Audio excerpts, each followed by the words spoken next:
चंद्रशेखर जी। धन्यवाद सभापति महोदय। भारतीय संविधान के अनुच्छेद 21A के अनुसार 6 वर्ष से 14 वर्ष तक के बच्चों को मुफ्त और अनिवार्य शिक्षा पाने का मौलिक अधिकार प्रदान करता है।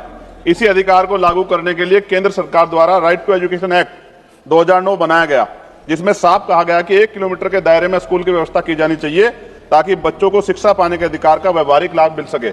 यह संविधान के अनुच्छेद 46 के अंतर्गत नीति निर्देश तत्वों का भी उल्लंघन है, जिसमें स्पष्ट कहा गया है कि राज्य का यह प्रयास रहेगा कि वह शैक्षिक और आर्थिक हितों में अनुसूचित जातियों, जनजातियों और समाज के अन्य कमजोर वर्गों की विशेष सुरक्षा और प्रोत्साहन करेगा और सामाजिक अन्याय व शोषण के रूपों में उनकी रक्षा करेगा।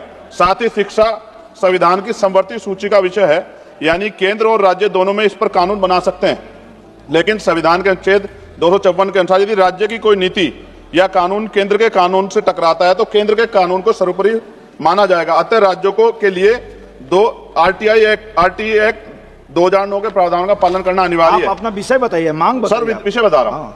यूपी में विद्यालयों का विलय कर स्कूलों को 1 किलोमीटर से या उससे अधिक दूर ले जाना संविधान और आरटीई के प्रावधानों का उल्लंघन है। क्या यह निर्णय कमजोर वर्गों, दलितों, आदिवासियों, गरीबों के बच्चों को शिक्षा से दूर नहीं करता है क्या? सभापति जी, मैं आपके माध्यम से प्रधानमंत्री से निवेदन करता हूं कि वो इन स्कूलों को बचाएं, क्योंकि उत्तर प्रदेश सरकार बहुत बड़ा नुकसान पहुंचा रही है। गरीबों को बचाएं, उनके बच्चों को बचाएं। और आपके माध्यम से सभापति जी, सभापति लास्ट लाइन, अगर सरकार फिर भी नहीं मानती है तो आपके माध्यम से मैं उत्तर प्रदेश सरकार कहना चाहता हूं कि हम बच्चों का भविष्य बचाने के लिए सड़कों पर मुकाबला करने के लिए धन्यवाद।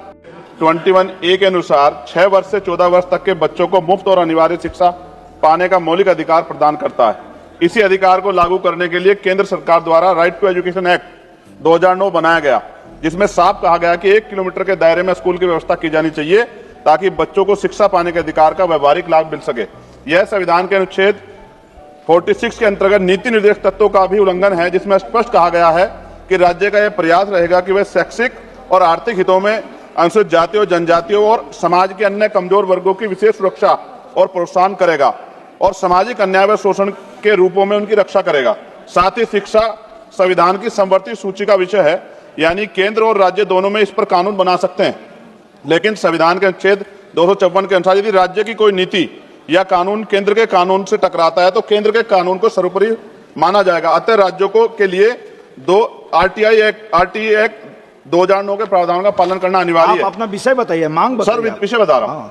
यूपी में विद्यालयों का विलय कर स्कूलों को 1 किलोमीटर से या उससे अधिक दूर ले जाना संविधान और आरटीई के प्रावधानों का उल्लंघन है। क्या यह निर्णय कमजोर वर्गों, दलितों, आदिवासियों, गरीबों के बच्चों को शिक्षा से दूर नहीं करता है क्या?